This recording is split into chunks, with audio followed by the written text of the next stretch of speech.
they called until they were hoarse. But the silently falling snow seemed to muffle their voices, and there was not even an echo in answer.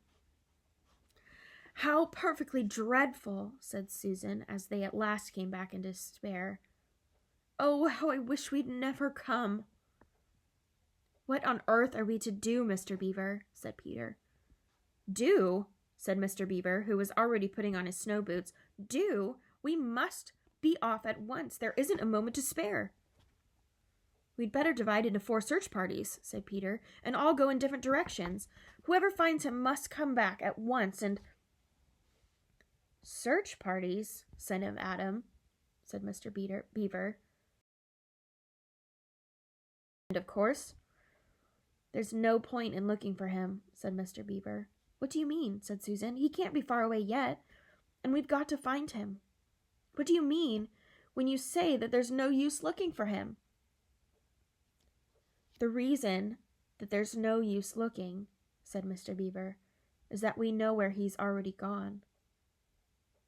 Everyone stared in amazement. "Don't you understand?" said Mr. Beaver. "He's gone to her, to the White Witch. He has betrayed us all." "Oh, surely, oh, really," said Susan. "He can't have done that." "Can't he?" said Mr. Beaver, looking very hard at the 3 children.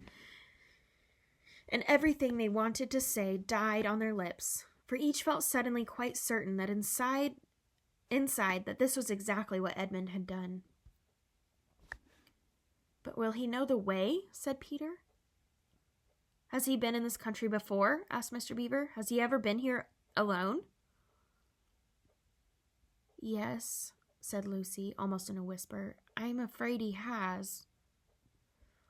"And did he tell you what he'd done or who he'd met?" "Well, no, he didn't," said Lucy. "Then mark my words," said Mr. Beaver. "He has already met the White Witch and joined her side, and been told where she lives.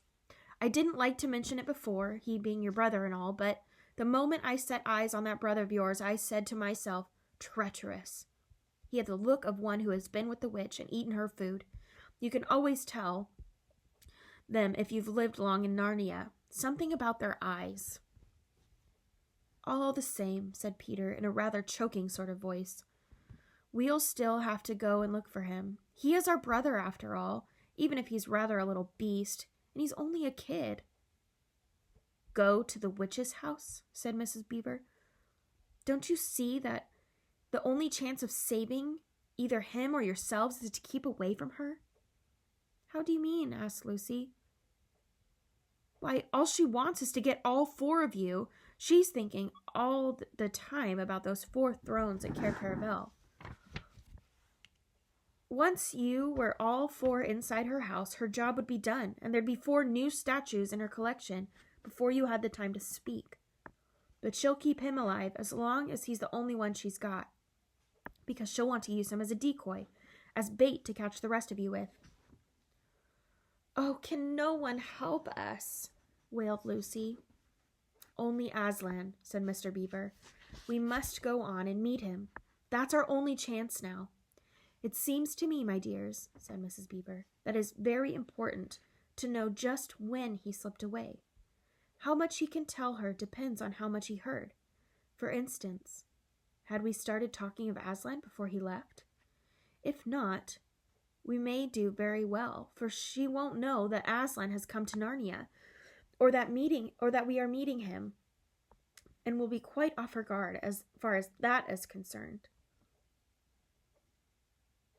"I don't remember his being here when we were talking about Aslan," began Peter, but Lucy interrupted him. "Oh, yes, he was," she said miserably. "Don't you remember? It was he who asked whether the witch couldn't just turn Aslan into stone too." "So he did, by Jove," said Peter. "That's just the sort of thing he would say, too." "Worse and worse," said Mr. Beaver. "And the next thing is, was he still here when I told you that the place for the meeting Aslan was the stone table?" And of course, no one knew the answer to the question. "Because if he was," continued Mr. Beaver, Then she'll simply sledge down in that direction and get between us and the stone table and catch us on our way down. In fact, we shall be cut off from Aslan." "But that isn't what she'll do first," said Mrs. Beaver. "Not if I know her. The moment that Edmund tells her that we're all here, she'll set out to catch us this very night. And if he's been gone about a half an hour, she'll be here in about another 20 minutes. "You're right, Mrs. Beaver," said her husband. "We must all get away from here. There's not a moment to lose."